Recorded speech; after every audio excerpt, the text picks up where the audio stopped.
বন্ধুরা, good afternoon. সবাই কেমন আছো? তো চলো, রিয়ান এসছে দিদুন বাড়ি বেড়াতে। তো রিয়ানের কাণ্ডটা একবার দেখো। দিদুনের বিছানা মানে এগুলো সব গুটিয়ে, ব্ল্যাঙ্কেট এগুলো সব গুটিয়েছে। এই যে বালিশ, কোল বালিশের কভার অর্ধেক পরানো আছে, অর্ধেক নেই। আর দেখো উকি মারছে কে, দেখো ভেতর থেকে।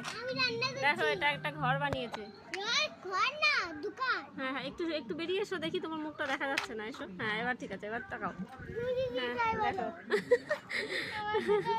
বলো তোমরা কে কে এরকম দিদুন বাড়িতে গিয়ে কোন কোন বাচ্চা, মানে তোমাদের কাদের কাদের বাচ্চারা এরকম করে দেখো। দেখি তোমার ঘরটা একটু দেখি, চলো ভেতরে চলো দেখি। দেখো পুরো অন্ধকার এখানে, মানে আলো যাচ্ছে না, তবুও এখানেই বসে আছে। কারেন্ট নেই তাই? তাহলে দাদুভাইকে বলবো একটু কারেন্ট লাগিয়ে দিতে ওখানে, একটা বাল্ব দিতে বলবো। ঠিক আছে।